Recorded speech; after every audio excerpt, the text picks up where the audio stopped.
Hey everyone, welcome back to the Landscapes for Learning. My name is Maureen Bakis. I'm a behavioral health coach, mental health counselor. I was a former English teacher, mother of four. Sharing videos about the Landscapes for Learning. That's my psychoeducation company and coaching and counseling. It's a classroom online where I share my learning and all the resources I've amassed in mind-body health. And I just want to share them with more people than I online, at scale, mass scale, so that you don't have to wait to be sick to be better. You don't have to wait to go see a counselor when you think things are really difficult or you're in distress. You can benefit from mind-body health resources. Everyone can benefit in their everyday life. All people need help lifting the heavy weight of being human, of being you, specifically you. Only you can know who you are and how you are. So I encourage people to know themselves for wisdom and wellness. I've written a self-study guide, Classic Wisdom for the Modern Human, a self-study guide for wellness. So I'm promoting self-study for self-realization. I'm also a Bikram yoga teacher, which is a yoga practice of self-study for self-realization. I derived so much personal growth, personal wellness from becoming a Bikram yoga practitioner and teacher that I decided to leave my job in education and become a behavioral health clinician. So I went back to school, got my master's degree in counseling psychology. And as I did this, accessed so many mind-body resources on the internet, podcasts, books, YouTube videos, courses, you name it. So I immersed myself in this mind-body world, which includes a lot of the studies from interpersonal neurobiology that and trauma studies that focus on this, like, there's no difference between the mind and body. The mind-body is one system. We used to think in the past that they were separate systems and then connected, but they're actually the same thing. So all the resources that I learned about nervous system health, your autonomic nervous system and how that connects to cognition, your gut, all sorts of information about who we are as mind-body systems, we humans. I have collected them all, vetted them all, learned from them, and I just want to share that learning with ordinary people who don't have the time to do what I did, who don't have the time to go and listen to 3-hour podcasts about attention and vision or sensory things or nervous system health or the polyvagal theory. I want to bring all that information from all these wonderful, amazing, smart people in these various fields of psychology and counseling and neurobiology and neuroscience, simplify them without dumbing them down and making them accessible to everyday people. So that's my mission at Landscapes for Learning. I have so much content in so little time, but I'm starting to share through videos. I do have courses on my website that are based on this book. I have since improved and developed this original book that I wrote just based on my own experience with Bikram yoga, learning about the mind-body system through my own personal, visceral, cognitive, social interactive experiences. Before I read all about mind-body resources, I had just written this book based on my own experiences and some resources, some of the things that I was learning, but direct experience. So I know through having lived experience that a lot of the resources and information offered in Mind Body Health are the real deal. I've applied them in my own life. So I want to share all of those experiences and all those resources with you. Today's video, that was a long introduction. Today's video is sort of part 2 about self-awareness. So I begin the chapter, why self-awareness, why now? The bottom line is, I'm just gonna put it in a nutshell. We don't trust ourselves, and we live in a very left brain world. Ian McGilchrist excuse me, wrote a book called The Master and the Emissary. It's about the hemispheres of our brain, left and right.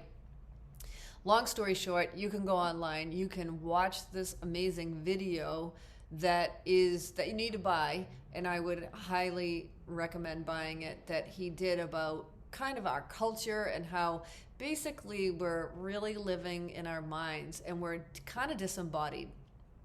That's an oversimplification, but my point being that we forget that we're bodies, and all the studies in somatic psychology and trauma studies really kind of is focused on, well, Bessel van der Kolk's work, The Body That Keeps the Score, When the Body Says No by Gabor Mate.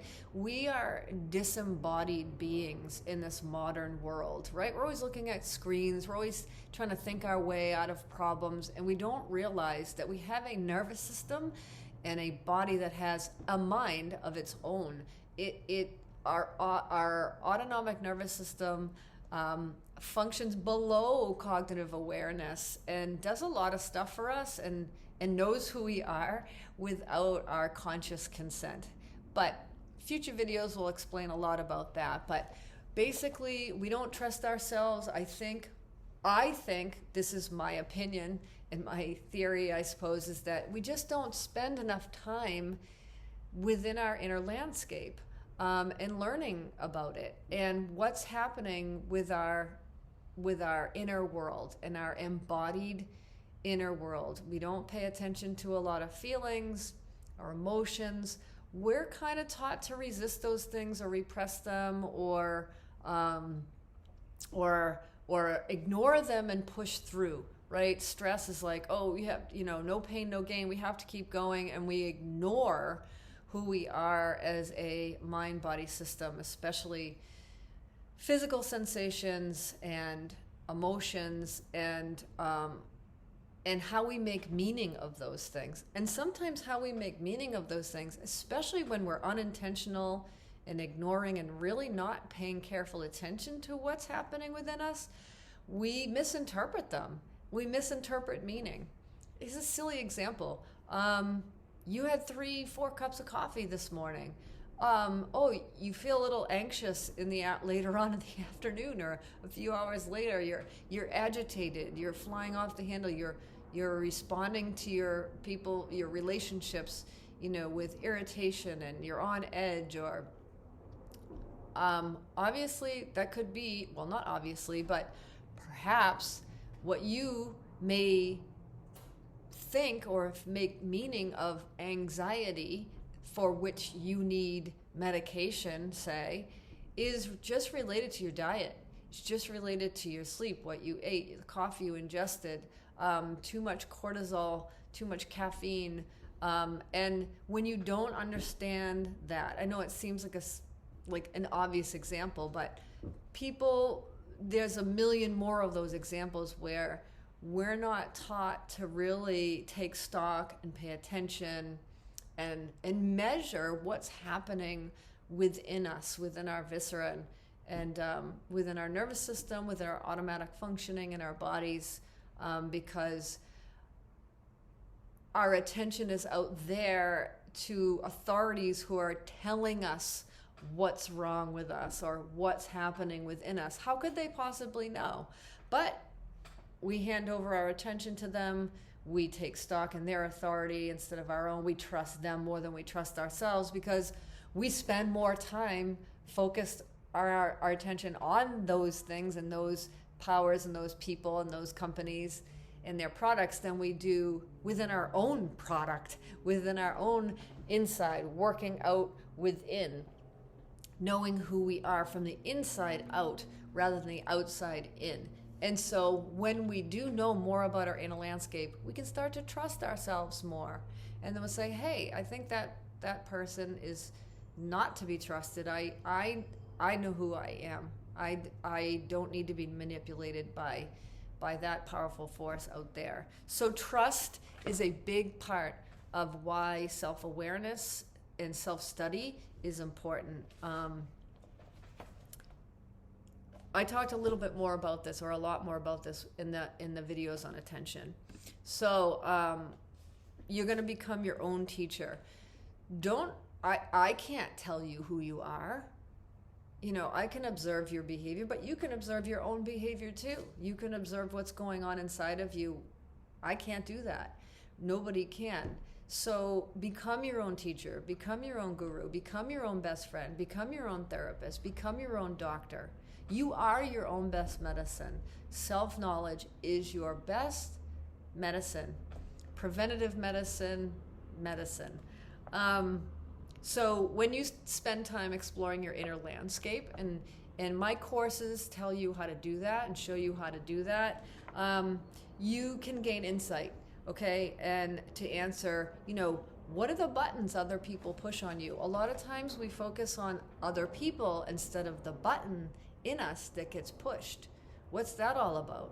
We're so busy lashing back and reacting back at the external person, and blaming them and saying, they're this and they're that, and, they made me feel this way. It's like, well, what is that way that you feel, and what was the button that was pushed? Okay, maybe it's not about them, it's about you. It is about you, and your responsibility is to know what's happening, what that button is, where it came from, how to manage it, how to respond to the world. So self-awareness study is very much connected to the part on choice in my book, making mindful choices rather than reactivity. So knowing what those buttons are, knowing your physiological buttons, your psychological buttons inside, getting to know those is your responsibility. And when you do that, you have so much more personal agency. Other people can't steal your peace, unless you let them. So Helen Keller says, what I'm looking for is not out there, it's in me. It's true for all of us. And Jiddu Krishnamurti says, when I understand myself, I understand you. And out of that understanding comes love. The more you know about yourself, the more you can understand about other people. When somebody is overly reactive or behaves in a certain way, you can say, oh, there must have been a button pushed in that person, right? Some of the things that you'll answer about self-study for self-awareness is what disgusts you?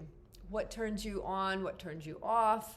Are you an introvert or an extrovert? What's your personality like? You can take a personality test online to know more. How does your body function and feel under stress? What does stress feel like inside you? What does fear and anxiety feel like viscerally? Is your self-talk positive or negative?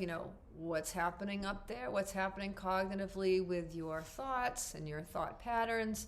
How much and often are you changing physically, emotionally?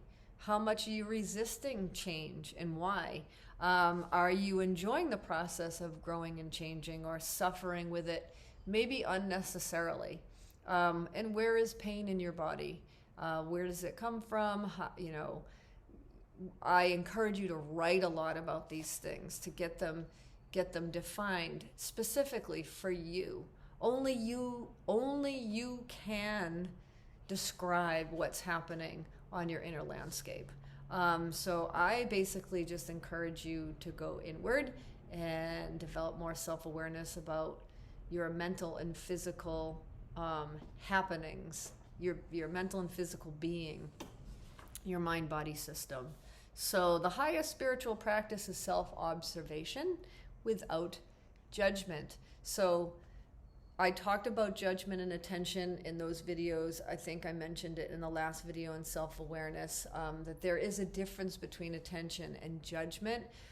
Throughout the self-study for self-realization process, and I encourage this all throughout the book, is self-compassion. A lot of this observation is just attending to yourself. It's not to judge good or bad, or to berate yourself because you find some flaw, or you find some fault, or or whatever. It's just getting a lay of the landscape, collecting information and data about who you are, and how to use that data to promote unconditional love for yourself, unconditional acceptance and love, and to provide yourself with the best care possible. So if you begin to understand what you are, without trying to change it, then what you are undergoes a transformation. And that's another quote by Jiddu Krishnamurti. I have a longer similar quote by Carl Rogers, who says, as I try to listen to myself and the experiencing going on in me, and the more I try to extend that same listening attitude to another person, the more respect I feel for the complex processes of life. We're experiencers. The experiencing going on within us. So I become less and less inclined to hurry and to fix things, to set goals, to mold people, to manipulate and push them in the way that I would like them to go. I am much more content simply to be myself and to let another person be himself. Yet, the paradoxical aspect of my experience is that the more I am simply willing to be myself in all this complexity of life, and the more I am willing to understand and accept the realities in myself and in the other person, the more change seems to be stirred up.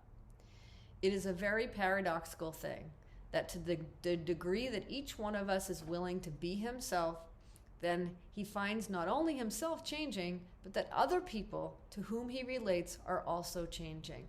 At least this is a very vivid part of my experience, and one of the deepest things I think I've learned in my personal and professional life. Carl Rogers, known as the father of humanistic psychology, person-centered therapy, unconditional positive regard when you're working with somebody as a therapist is kind of foundational to the therapeutic relationship, which is really the medicine, is the therapeutic relationship from therapist to client. That is the most healing aspect of therapy, regardless of which other sort of protocols and therapies that you utilize with clients. It's the actual relationship, and a lot of that is co-regulation, mind-body connection between therapist and client. But the more you understand who you are,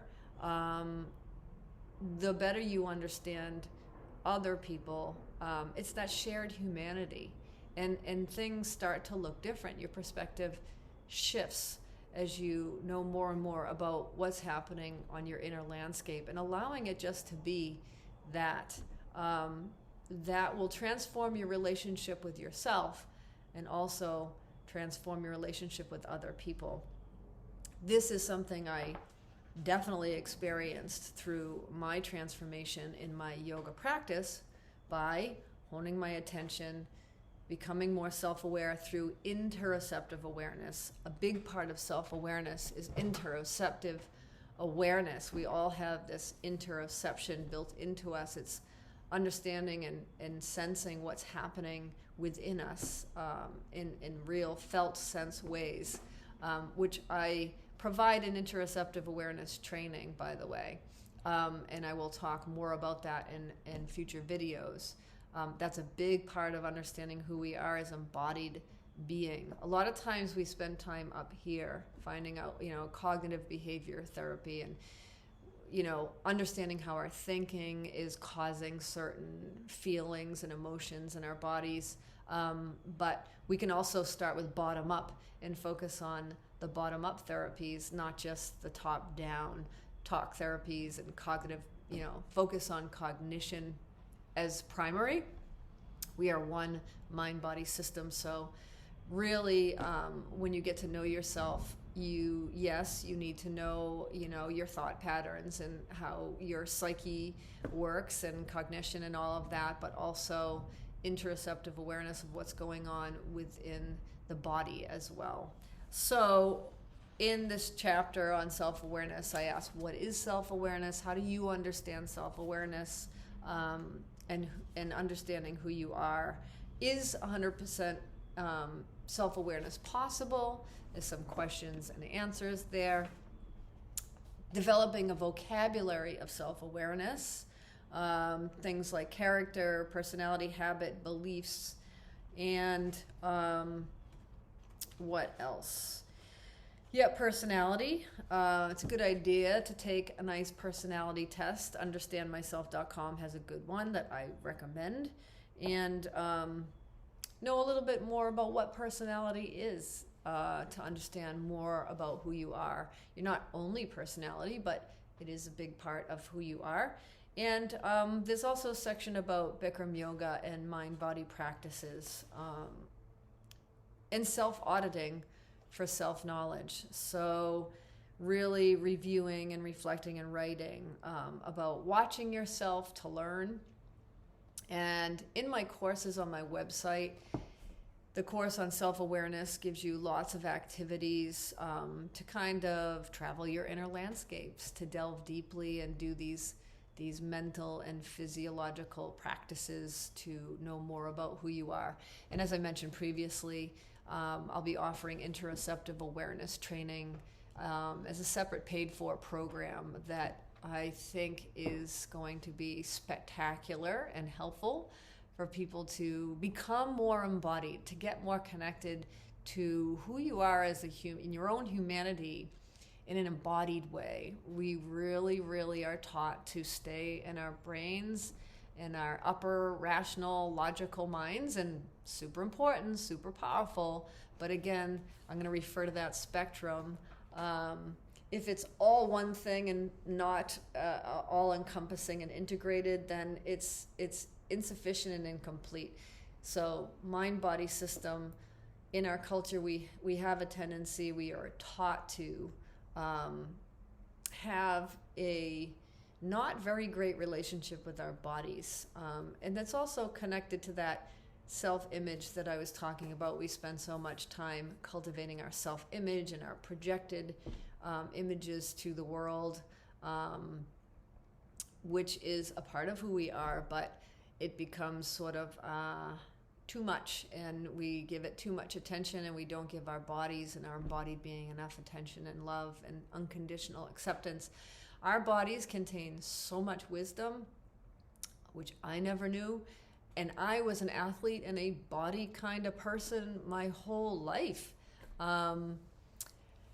But when I started to practice Bikram yoga, I started to develop a different relationship with my body, a new relationship, a more holistic, integrative, healthier relationship with my body. And not just body acceptance, there was that too, that image thing of what my body looks like and how comfortable I felt about that. But I mean really the interoceptive awareness development that happens through especially the Bikram yoga practice, which is self-study for self-realization.